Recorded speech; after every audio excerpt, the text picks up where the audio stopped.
There's a smell I associate with my childhood that most people would probably find comforting. Fresh bread, dried herbs, the particular dusty warmth of a small shop that's been open since early morning, cardboard boxes and wooden shelving, and that specific kind of quiet that settles over a retail space in the hour before customers arrive. For most people, a smell like that would mean Saturday mornings. A treat, something special. For me, it meant work. It meant standing on a step stool at 9 years old because I wasn't tall enough to reach the top shelf yet. It meant stocking and counting and carrying and cleaning and smiling at customers and answering questions and running the register and doing it all again tomorrow and the day after and the day after that with no days off and no thank you and certainly no paycheck. It meant my childhood was mostly not mine. I want to tell you this story carefully because the easy version of it is just about injustice. And while there's plenty of that, the version I actually lived is more complicated. It's about what happens when you spend years being used and how everything you're forced to learn can quietly become the foundation for everything you eventually build. My parents built a store, and then, without ever quite meaning to, they built me into someone who knew exactly how to do it better. My parents opened the shop the year before I was born. A specialty grocery, imported goods, local produce, a small deli section that my mother ran with considerable pride. It was in a neighborhood that was just starting to shift, just starting to attract the kind of customers who would pay a little more for quality and provenance, and a story behind what they were buying. My parents had good instincts about that. I'll give them that. They understood the market before the market fully understood itself. What they were less good at was everything that happened behind the scenes. The paperwork, the ordering systems, the inventory management, the kind of patient, detail-oriented back-office work that doesn't feel exciting, but is the actual skeleton of a functioning business. That's where I came in. Not intentionally, at first.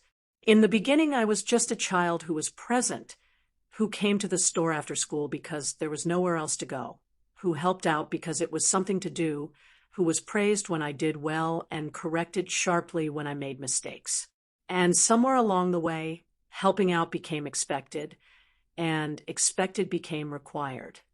And required became just the shape of my life without anyone ever having a formal conversation about it. By the time I was 12, I was doing the weekly inventory count. By 14, I was managing the supplier orders, calling vendors, comparing prices, keeping the spreadsheets my father had started but never quite maintained properly. By 16, I could run the entire store by myself on a slow day.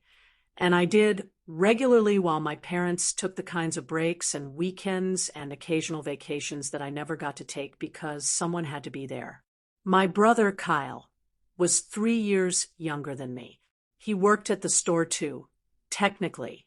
What that looked like in practice was occasional appearances, a strong opinion about what music played over the speakers, and a talent for disappearing into the back room whenever a heavy delivery arrived.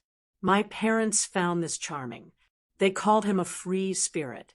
They called me reliable. I've spent a lot of years thinking about the distance between those two words. I was 17 the first time I raised the subject of being paid. I'd been talking to a friend at school. She worked weekends at a coffee shop, minimum wage, nothing glamorous, but she had money. Her own money. Money she'd earned. She was saving for a trip she wanted to take. And she talked about it with this easy casualness that I found quietly devastating because it hadn't occurred to me until that conversation that the thing she had was a thing I could also have. I went home and I thought about how to bring it up. I practiced what I'd say. I chose a Sunday evening, which was when my parents were usually most relaxed, most open. I sat down at the kitchen table while they were having tea, and I said, as evenly as I could, that I'd been thinking about the hours I put in at the store and whether it might make sense for me to start receiving some kind of wage. My mother looked at me like I'd said something in a foreign language. My father set down his tea and explained patiently the concept of family.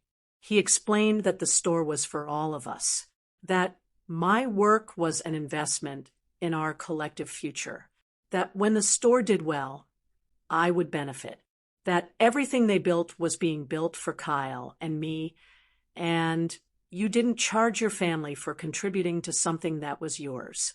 It was a very thorough explanation. It lasted about 10 minutes.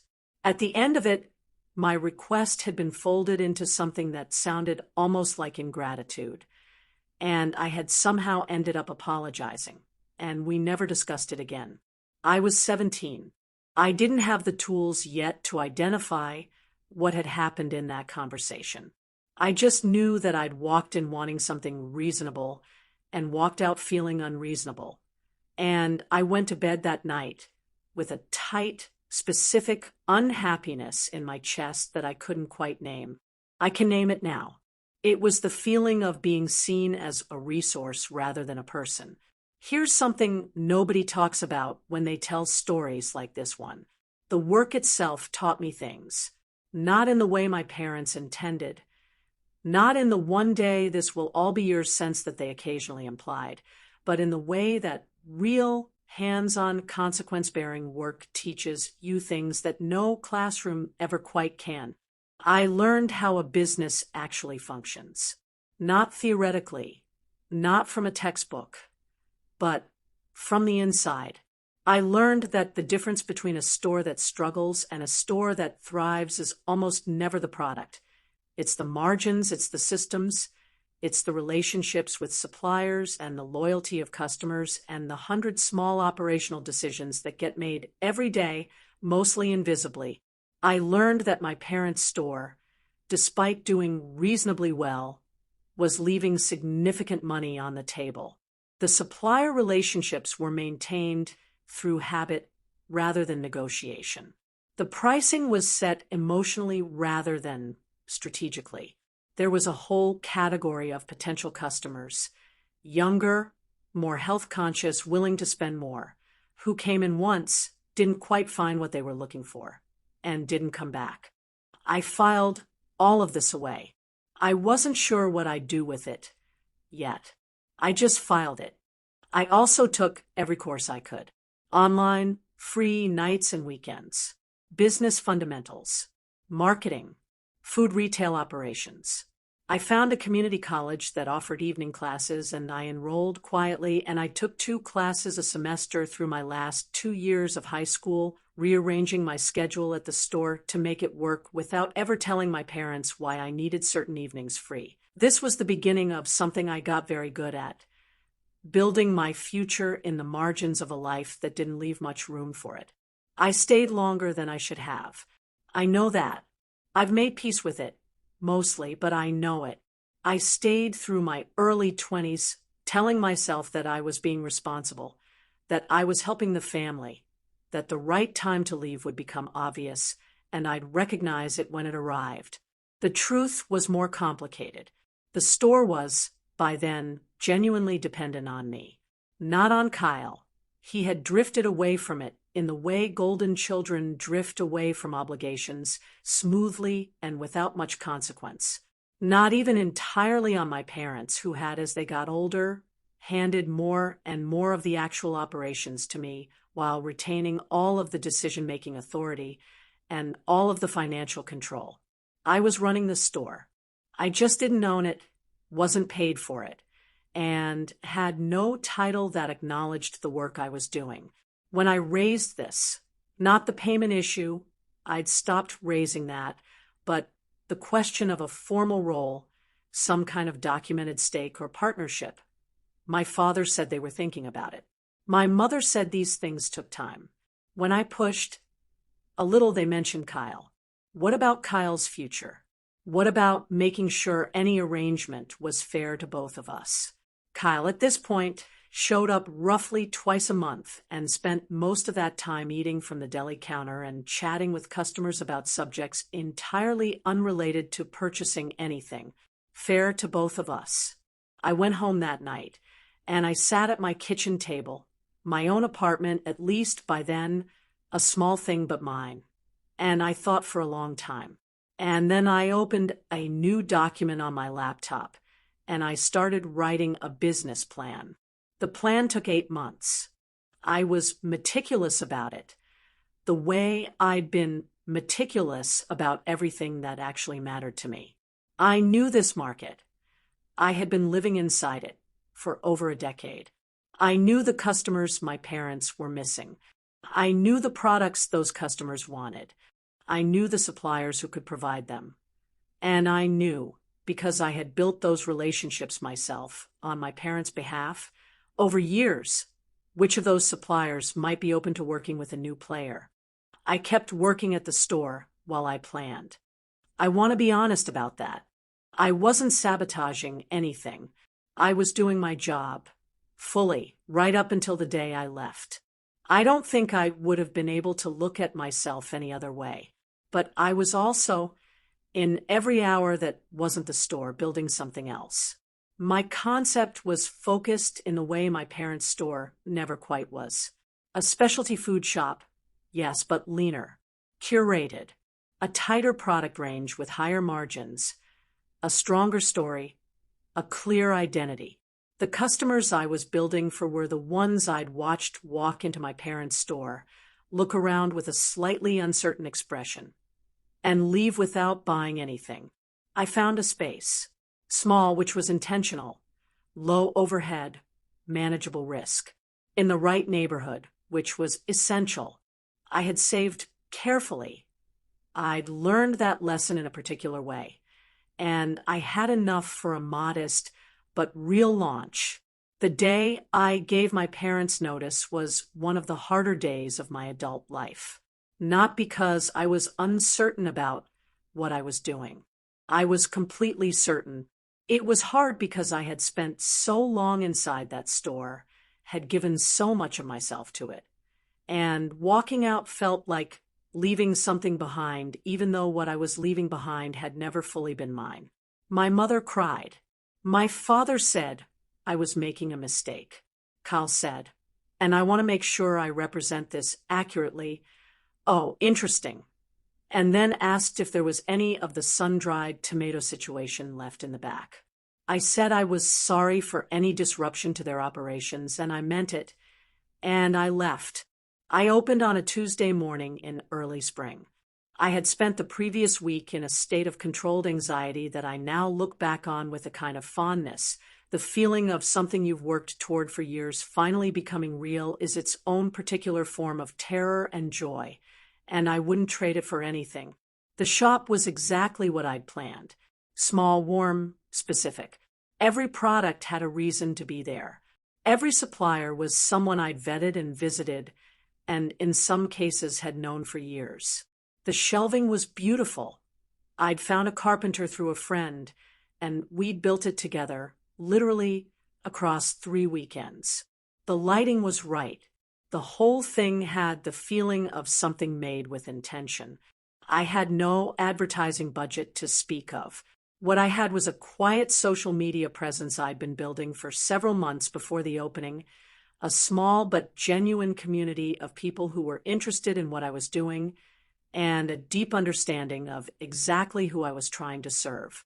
The first week was good. The second week was better. By the end of the first month, I had regulars, people who came in specifically for things I stocked that no one else in the area did, people who told their friends, people who tagged the shop in their posts and wrote small enthusiastic paragraphs about the experience of shopping there, which is a thing that only happens when someone has made something people genuinely want to be part of. I tracked everything: revenue, margins, traffic patterns, customer retention. Everything. Because I knew how to run a store. I had been running one since I was 12 years old. And I wasn't going to waste that knowledge now that I was finally running one for myself. 6 months in, I did my review. I had a practice of sitting down at the end of each month with a cup of tea and my spreadsheets, which is not the most exciting Friday night activity, but is the kind of thing that compounds over time into an actual understanding of where you are. 6 months in, I sat down with all 6 months together and looked at the picture they made. My revenue over the first 6 months was, in total, meaningfully higher than what I knew my parents' store generated in the same period. I knew their numbers well. I had managed them for years. I knew their average monthly revenue, their peak seasons, their slow months. I knew them the way you know something you've handled daily for a decade. My shop, in its first 6 months, had outsold theirs. Not by an enormous margin. I wasn't operating at their scale. My location was different. The comparison wasn't perfectly clean. But by the measure that mattered most, which was sales per square foot, I had outperformed them significantly. And I was growing. They, from what I could observe, were not. I sat with that for a while. I didn't feel triumphant. Exactly. Triumph was never the point. The point was always just to build something that worked, something that was mine, something that proved, to me, more than anyone else, that all those years hadn't been wasted. That what I'd been forced to learn had become something I could choose to use. But I'd be lying if I said there wasn't something. A small, quiet feeling, like a question that had been hanging in the air for 30 years had finally been answered. My mother came in on a Wednesday, about 7 months after I'd opened. I saw her come through the door, and my first instinct was that specific brace yourself feeling I'd spent my whole life developing. But I kept my face easy, and I said hello, and I let her look around. She took her time. I watched her eyes move over the shelving, the products, the layout. I watched her notice things, the details, the curation, the things that were working. She had good retail instincts, my mother. She couldn't help herself. She stood in front of the deli section for a long time. "This is very good," she said finally. She said it simply, without qualification, in a voice that was different from the one she used when she was managing me. It was the voice of someone genuinely responding to something. "Thank you," I said. She turned and looked at me. Really looked at me in the way people sometimes do when they're finally seeing something they've been looking at for years. "You learned all of this from us," she said. It could have come out as possessive, as a claim. It didn't. It came out wondering, almost sad. "I learned a lot of it at your store?" I said. "Honestly, yes." She nodded. She picked up a jar of something, preserved lemons, one of my best sellers, and looked at the label. "We should have paid you," she said. She put the jar back carefully. She didn't look at me when she said it. "Yes," I said. "You should have." She bought the preserved lemons, and a wedge of cheese, and some crackers, and a small bottle of olive oil. She paid full price. She didn't ask for a family discount. It was the most honest transaction we'd ever had. Kyle came in a few weeks after my mother. I think she sent him, though neither of them ever confirmed that. He came in on a Saturday, which was my busiest day, and he stood at the counter with his hands in his pockets and his expression doing that particular thing it did when he was somewhere between sheepish and curious. He looked around the shop the way men like Kyle look at things their sisters have built, with a kind of reluctant respect that they're not quite sure what to do with. "You're doing well," he said. Not a question. "Yes," I said. "Mom and Dad's place has been a bit slow lately." I nodded. I already knew. I wasn't involved in their operations anymore, but the neighborhood knew things, and news traveled the way it does. He was quiet for a moment. Then, "Do you think you'd ever want to, I don't know, collaborate, or maybe help them sort out a few things, like you used to?" I looked at my brother for a long moment. I thought about 9 years old on a step stool. I thought about the Sunday evening tea conversation and the 10-minute explanation about family. I thought about, one day this will all be yours, and what about being fair to Kyle? I thought about all of it, the whole long file of it. I'm glad to meet for coffee and talk about their business. I said. As a consultant, with a proper fee. If they'd like that, they can call me. Kyle blinked. Like charge them? Yes, I said. Like charge them. He looked at me for another second. Then something shifted in his face. Not quite understanding. Not quite respect, but something in that direction. Something new. All right, he said. He bought a bag of coffee beans before he left. Paid in full. My parents called about the consultation. After a week of, I assume, some significant conversation between the two of them, my father called and asked if I'd be willing to come in and take a look at a few things. I said yes. I named my rate.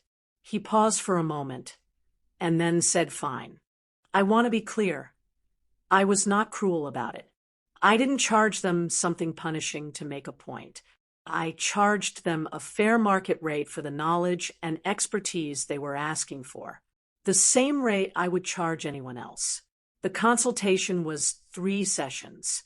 I identified several things they could change. Some of them they implemented. Some they didn't. That was their choice to make. It was their store. What those sessions also were, though, was something harder to put a name to.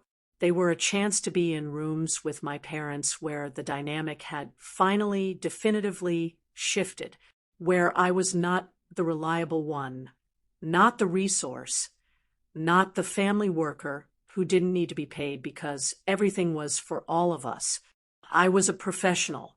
I was someone whose time and knowledge had a value that even my parents were now, however belatedly, acknowledging. That mattered. It mattered in a way that had nothing to do with money. My shop is doing well. Better than well, honestly. And I'm proud to say it because I earned the right to say it. I'm looking at a second location. I have a small team of people I pay fairly and thank genuinely because I know from the inside out what it means to work hard for something and not have that work acknowledged. I will never do to someone else what was done to me. That's not a complicated decision. It's the simplest one I've ever made. There's a framed thing on the wall behind my counter. My father made it for me. Actually, he has a woodworking hobby that nobody in the family talks about much, but he's good at it. He gave it to me at the end of the 3rd consultation, quietly without a lot of words. It's just 2 lines, built by hand. Owned outright. I think that's the whole story, really. That's what I was always trying to get to. Everything else was just the road.